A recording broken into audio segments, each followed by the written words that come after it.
بسم اللہ الرحمن الرحیم، السلام علیکم۔ میں سردار اویس اشرف خان آپ سے مخاطب ہوں۔ آپ فیس بک اور یوٹیوب دیکھ رہے ہیں۔ آج ہمارے ساتھ ملک کی نامور شخصیت ہیں اور خبروں میں رہتے ہیں اور بڑا ہلچل مچائی ہوئی ہے۔ مفتی عبدالقوی صاحب ہمارے ساتھ موجود ہوں گے۔ آج کی نشست میں ہم ان سے پوچھیں گے کہ مفتی صاحب کے اوپر تابڑ توڑ حملے ہو رہے ہیں، یہ بھی کر رہے ہیں، ان کی طرف سے بھی ہو رہے ہیں، اور جو لوگ ان پہ الزام لگا رہے ہیں وہ بھی پتہ نہیں کیا کیا الزامات لگاتے ہیں۔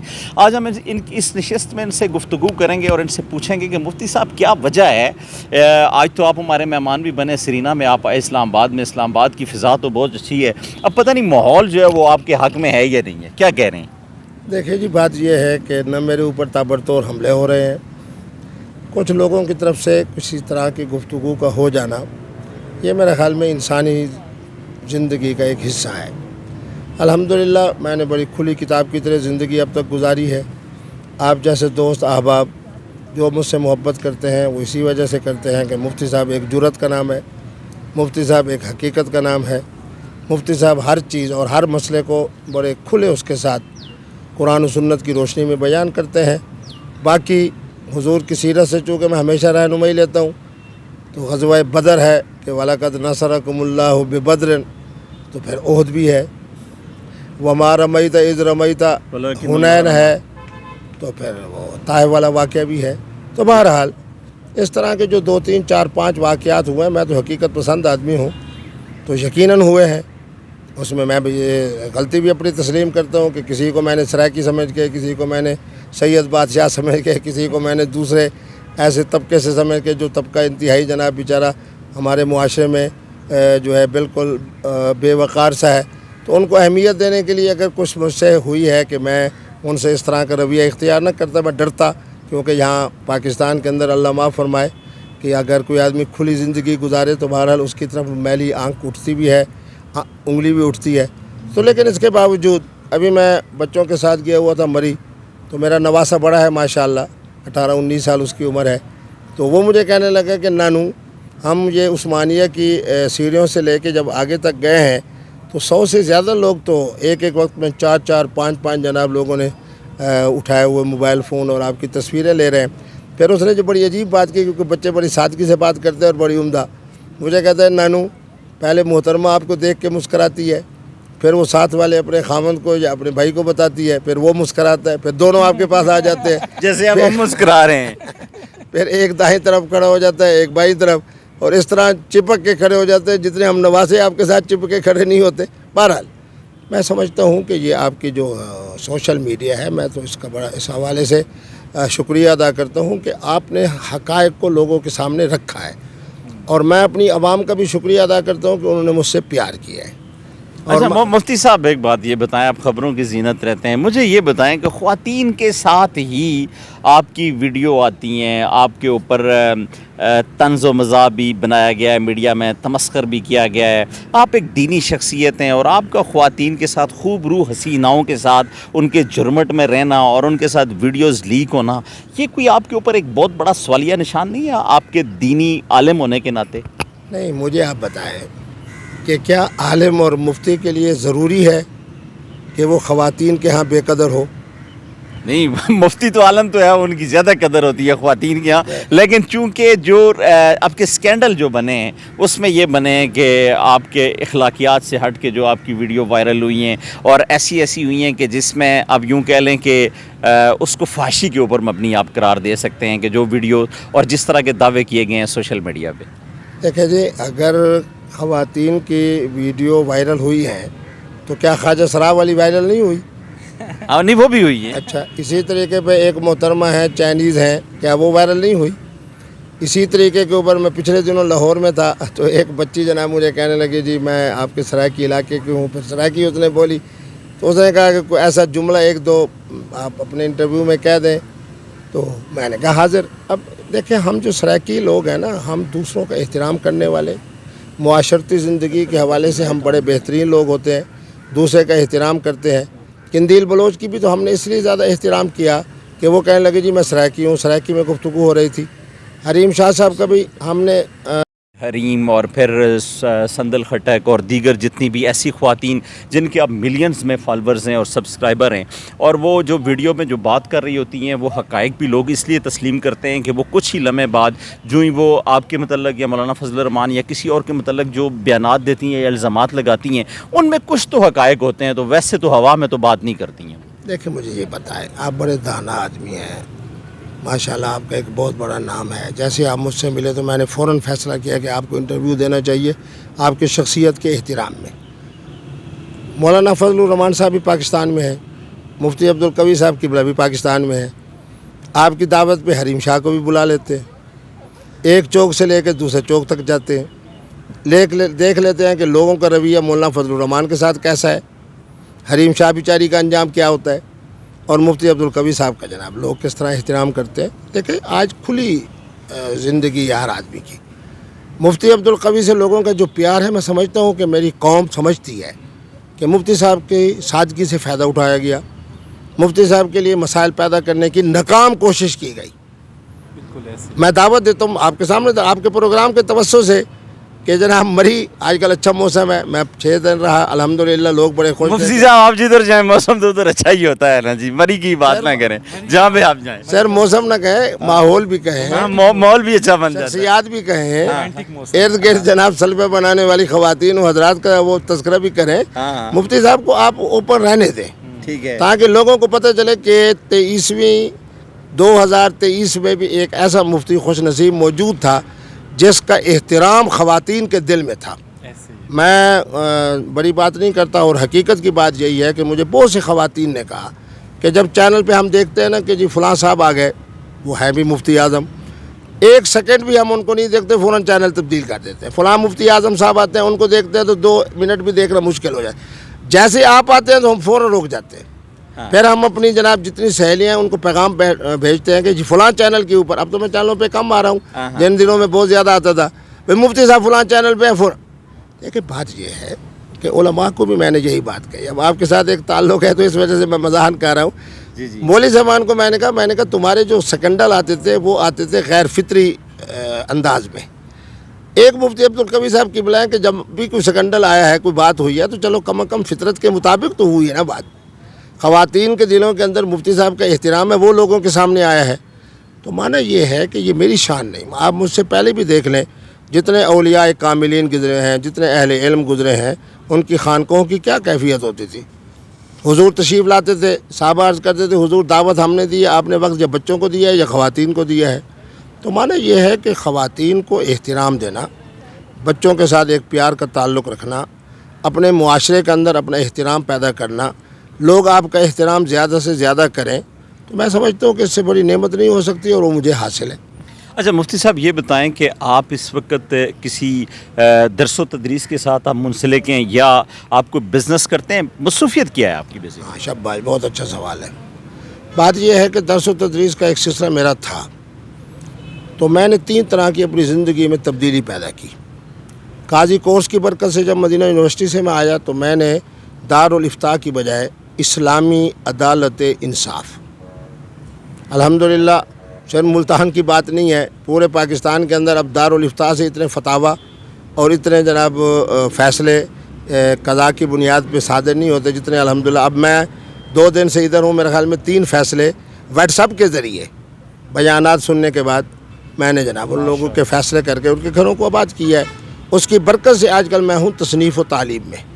میرا ایک رسالہ آیا ہے الحمدللہ دارالعلوم دیوبند تک، اور ہندوستان کے مختلف مراکز تک جب پہنچا تو ان میں سے بہت سارے جو اہل فتویٰ تھے انہوں نے مجھے سلام پیش کیا کہ مفتی صاحب آپ اتنا بڑا کام کر کے جا رہے ہیں، کیا کہ کیفیات جن میں طلاق واقع نہیں ہوتی۔ ہم نے جناب اہل حدیث بھائیوں کا، اہل سنت حضرات کا اور اہل تشیع کا جو 3 موقف تھے ان کو ایسا جناب ہوا میں اڑا دیا ہے۔ اب ایک ہی موقف ہے کہ جو آنے والے اس سے پوچھا جائے کہ تم نے طلاق کیوں دی، اسی کے اندر اس کی کیفیت سامنے آ جاتی ہے۔ پھر کہا جاتا ہے مفتی عبدالقوی صاحب قبلہ زندہ باد، مفتی عبدالقوی صاحب کے رسالے سے حوالہ دیا جاتا ہے، اہل حدیث بھی وہی حوالہ دے رہا ہے، اہل سنت بھی وہی حوالہ دے رہا ہے، اہل تشیع بھی وہی حوالہ دے رہے ہیں، اور سب کے گھر آباد ہو رہے ہیں۔ اسی طرح ہمارے ڈیرہ غازی خان کے محترم قاری صاحب تشریف فرما، ان کو پتہ ہے کہ ہمارے جنوبی پنجاب کے اندر بچپنے کا نکاح 2 سال کی بچی، 4 سال کی بچی، 6 سال کی بچی وٹے سٹے کی بنیاد پہ الحمدللہ میرا رسالہ ہے کہ بچپنے کا نکاح منعقد ہی نہیں ہوتا. یہ اتنی میں نے جرأت مندانہ جناب 36 صفحے باحوالہ لکھے ہیں. اب میرا عشر کے اوپر رسالہ آ رہا ہے. اور سب سے بہترین بات جو ہمارے بھائی صاحب فرما رہے تھے کہ مفتی صاحب سے، اب میرا رسالہ آ رہا ہے کہ الزواج واحد، ابھی عربی میں کہہ دیتا ہوں تاکہ علماء کے ذہن میں بیٹھ جائے. الزواج واحد والنکاح مثنی وثلاث ورباع فما استمتعتم به منهن فآتوهن اجورهن الاستمتاع بدون العدد والحساب. مفتی عبدالقوی صاحب زندہ باد. اچھا مفتی صاحب، یہ تو آپ نے کہا جی مسئلہ ثلاثہ و رباع، یعنی 4 شادیوں کی آپ نے یہ کہا کہ 4 نکاحوں کی نا سر، 4 نکاح ہو گئے اور وہ شادیاں ہی ہوتی ہیں نا نکاح کر کے. تو اچھا ٹھیک ہو گیا. اچھا مفتی صاحب یہ بتائیں کہ آپ چاہتے ہیں کہ مستقبل میں آپ اپنے اوپر حالات زندگی، واقعات زندگی کوئی کتاب لکھنا چاہتے ہیں جو آپ کے ساتھ آپ کو ٹارچر بھی کیا گیا، آپ کے مطابق آپ خواتین نے آپ کے اوپر الزامات بھی لگائے، دیگر پاکستانی کمیونٹی جو ہے جو سوشل میڈیا یا میڈیا ٹرائل آپ کا ہوا، تو آپ کیا چاہتے ہیں کہ آپ ایک بڑی کتاب اس کے اوپر لکھیں اور اس میں سچائی آپ اگل دیں؟ ہاں، اس میں یہ ساری چیزیں میرے سامنے ہیں. میں تو جو کتاب لکھوں گا وہ لکھوں گا 1975 سے. میں تو وہ الحمدللہ اللہ کے فضل والا آدمی ہوں کہ 4 بر اعظموں میں دنیا کے 52 ممالک دیکھ چکا ہوں. پھر جتنے علماء ہیں بلا تفریق مسلک، میں وہ خوش نصیب بھی ہوں کہ صدام حسین کی دعوت پہ 4 دفعہ کانفرنس ہوئی، المؤتمر الاسلامی الشعبی الاول الثانی الثالث، سب میں قبلہ مفتی عبدالقوی صاحب موجود تھے. امام خمینی صاحب کے ہاں جو جشن منایا گیا ان کی آمد کے بعد پہلا، اس میں بھی قبلہ مفتی صاحب موجود. اور جناب یہ جو اس وقت ہمارے جو کیتھولک بھائی ہیں، کہتے ہیں جی ہم 2 ارب کی تعداد میں ہیں، ان کے جو پوپ تھے ان میں سے ایک پوپ سے بھی میں ملا، ایک اور بعد میں اس کے پوپ صاحب آئے ان سے بھی میں ملا. اسی طرح میں بڑی جرأت کے ساتھ آپ کے پروگرام سے میں کہہ رہا ہوں کہ ربوہ میں 4 دفعہ گیا ہوں. وہاں جو سب سے بڑا ان کا ملا ہے پروفیسر حافظ مظفر احمد، وہ میرا ہم سبق ہے. تو معنی یہ ہے کہ میں نے تو الحمدللہ زندگی بڑے مزے سے گزاری ہے. اور لوگ پوچھتے ہیں کہ کتنی شادیاں ہیں، میں نے کہا شادی ایک ہی ہے جو بچوں کی ماں ہے، پھر اس سے بعد اللہ نے مجھے اور بچے دیے. تو پھر آپ نکاح کر لیتے ہیں شادی کی بجائے. اور نکاح کے بارے میں بھی آپ کو خوشخبری سنا دیتا ہوں کہ میں نے آج تک کسی محترمہ کو پیغام نکاح نہیں دیا. صحیح. جب کوئی محترمہ الحمدللہ جس کے اندر 2-3 چیز اللہ نے حسن و جمال کے حوالے سے رکھے ہوں، اگر وہ مجھے پیغام نکاح دیں تو فوراً لبیک لبیک لبیک کہہ کے نکاح. اچھا مفتی صاحب مجھے یہ بتائیں، ابھی تک کے سینیریو کے اندر آپ کو ایسی کون سی خاتون ہے جس نے آپ کو بہت زیادہ اٹریکٹ کیا ہو اور آپ یہ چاہیں، جیسے آپ یہ کہہ رہے ہیں کہ میں تو نکاح کا پیغام نہیں بھیجنا چاہتا، وہ مجھے بھیجیں، لیکن ایسی کوئی خاتون ہے کہ جس کو آپ بھیجیں؟ ایک محترمہ تھی، بہرحال ان کا معاملہ تھا خامند کے ساتھ. جیسے ہی ان کی عدت جو کہ حدیث مبارک میں ہے، جو خلوہ یافتہ عورت ہو اس کی عدت جو ہے وہ صرف 30 دن ہے، حیضۃ واحدہ، تو اس پر میں زیادہ تر عمل کر لیتا ہوں. تو وہ اتنے بڑے خاندان کی تھی کہ جب انہوں نے مجھے کہا کہ میں مولانا ابوالکلام آزاد، ماشاءاللہ، ان کے جو نواسے تھے ان کی میں بیٹی ہوں، تو میں سمجھتا ہوں کہ اس وقت ان کی طرف سے اگر 20% تھا کہ نکاح کیا جائے تو میری طرف سے خواہش تھی کہ 80%. یہ پہلا ایک میرا نکاح تھا جس میں مجھے اس قدر دلچسپی پیدا ہوئی. بہرحال یعنی آپ یہ کہہ رہے ہیں کہ وہ ایک علمی شخصیت اور ایک بہت بڑا علم و افتاء کا جو درسگاہ تھی، اس کا جو انتظام و انصرام تھا، مولانا، آپ اس نام کو دیکھ کے آپ نے کہا کہ رشتہ ہو جائے؟ نہیں، مولانا کا جو رسالہ ہے نا الہلال، جی، پھر امام الہند، پھر حضرت کا اردو ادب، پھر حضرت کی ایک شخصیت، پھر اس پشین گوئی کے حوالے سے جو کچھ ہمارے ساتھ ہوا کہ مشرقی پاکستان بنگلہ دیش بنا، تو یہ وہ ساری باتیں تھیں جس کی وجہ سے مجھے حضرت سے کمال درجے کی. اب اسی کے فیملی میں انہی کے خون کا ایک حصہ جب مجھے پیغام کے نکاح دے تو میں تو اپنے آپ کو بڑا محروم القسمت سمجھتا ہوں. میں تو بلکہ یہ سمجھتا ہوں کہ جنہوں نے ساری زندگی یہ بات کہی کہ میں دیوبندی ہوں ان کو یہ اعزاز نہیں مل سکا. الحمدللہ میں نے تو ہمیشہ کہا کہ میں اہل سنت ہوں. علماء دیوبند سے میں نے بہت کچھ پڑھا بھی ہے، بہت کچھ سیکھا بھی ہے. تو بہرحال یہ میرے لیے بہت بڑے اعزاز کی بات ہے کہ اس محترمہ نے مجھے پیغام میں نکاح دیا اور میں نے اس کو فوراً قبول کیا. لیکن اللہ کا کرنا ایسا ہوا کہ درمیان میں کورونا آ گیا. جب کورونا آ گیا تو وہ اللہ کی مہمان بن گئی. تو اس وقت وہ دنیا میں نہیں ہے، اللہ اس کی قبر پہ بے پایہ رحمت نازل کرے. باقی کوئی صوبہ ایسا نہیں آپ کہہ سکتے ہیں کہ مفتی صاحب اس حوالے سے وفاقی شخصیت ہے. جیسے کچھ شخص کہے کہ جی مسلم لیگ نون جو ہے وہ 4 صوبوں کی جماعت ہے، اور جناب PTI چاروں صوبوں کی جماعت ہے. مفتی عبدالقوی صاحب قبلہ وہ ہیں جن کے نکاح گلگت میں بھی ہے, کشمیر میں بھی ہے, سندھ میں بھی ہے, ہر صوبے میں. اور صوبہ پنجاب تو پھر میرا وہ ہے. پھر پٹھانوں کو اللہ خوش رکھے, میں تو ان پہ بڑا راضی ہوں, مردوں پر بھی راضی ہوں, ان کی خواتین پر بھی راضی ہوں. تو بہرحال یہ زندگی کے ایک حسن وہ ہے. لیکن یہ بات میں اس وقت چونکہ سورج غروب ہوا ہے تو میں حلفاً کہتا ہوں کہ آج تک میں نے زنا نہیں کیا. استمتاع ہو, زواج ہو, نکاح ہو, کوئی نہ کوئی حلال صورت میں دیکھتا ہوں تو پھر میں انشاءاللہ ان کے پیغام نکاح کو قبول کرتا ہوں. اچھا مفتی صاحب, ایک جو سب سے بڑی بات ہے, جو ناظرین ہیں, دیکھنے والے ہیں, وہ آپ سے کمنٹس میں بھی پوچھتے بھی ہیں, یہ بتائیے کہ یہ جو سلسلہ حریم شاہ کا ہے, سندل خٹک کا ہے, یا دیگر اور حسینائیں جو سوشل میڈیا کی زینت ہیں, ان سے آپ کا رابطہ کیسے ہوا, اور پہلی ملاقات جو تھی وہ کہاں پہ ہوئی, اور اس میں وہ آپ کیسے جناب ان کے دیوانہ ہو گئے؟ نہیں, میں کسی کا دیوانہ نہیں ہوتا الحمدللہ. یہ جن کا آپ نے نام لیا ہے یہ خود بیچاری دیوانہ ہوتی ہیں. تو پہلے مجھ سے سندل خٹک صاحبہ اور ایک بچی ہے عائشہ, وہ آ کے ملے, انہوں نے مجھے دعوت دی کہ آپ ہمارے کھانے پہ آئیں. تو میری یہ خوبی سمجھیں یا یہ میری تھوڑی سی کمزوری سمجھیں کہ جو مجھے دعوت دے میں اس کی دعوت قبول کر لیتا ہوں. تو اس کے بعد میں آیا تو وہیں جناب محترمہ سے ملاقات ہوئی. اب تو چونکہ کچھ دن پہلے ایک پروگرام کے توسط سے, بعد میں فون کے توسط سے, اب ہماری باہمی جو ہے معاملات جو ہے وہ اب تبدیل ہو چکے ہیں اس بات پہ کہ اب ہمیں اکٹھے چلنا چاہیے, قرآن و سنت کو بیان کرنا چاہیے. تو اس لیے اب چونکہ ساروں کے ساتھ معاملات بڑے اعتدال کے ساتھ درست ہو گئے, تو اس لیے میں سمجھتا ہوں کہ اب ان کی تعریف ہی کی جائے, ان کا شکریہ ادا کیا جائے کہ محترمہ حریم شاہ صاحبہ کی برکت سے پوری پٹھان قوم اس وقت میرے ساتھ کھڑی ہے اور میرا احترام کر رہی ہے. اچھا مفتی صاحب, ایک اور بات, آج کا آخری سوال ہے, آپ کوئی آستانہ کیوں نہیں بنا لیتے, کوئی بیٹھک کیوں نہیں بنا لیتے, کوئی پھوکوں والی سرکار کیوں نہیں بن جاتے؟ آپ کے پاس علم بھی ہے, آپ کے پاس اعزاز بھی ہے, اسناد بھی ہیں, اتنے ممالک آپ نے پھرے ہیں, اور علم و تعلیم اور درس و تدریس میں بھی آپ کا ایک بہت بڑا تجربہ ہے. تو آپ ایک ایسی درسگاہ پہ, ایک ایسی جگہ پہ آپ بیٹھ کے جہاں پہ آپ کے عقیدت مند آئیں, آپ کو نذرانے پیش کریں, آپ یہ کیوں نہیں کرتے؟ آپ خود بطور جس طرح موبائل ایک سسٹم ہوتا ہے, آپ پورے ملک میں یا دیگر ممالک میں پھرتے ہیں, کسی ایک جگہ نہیں بیٹھتے ہیں, بیٹھ جائیں تو بہتر نہیں ہے؟ میرے خیال میں آپ کے علم میں نہیں ہے کہ میں خود سلسلہ چشتیہ نظامیہ عبیدیہ کا صاحب سجادہ ہوں.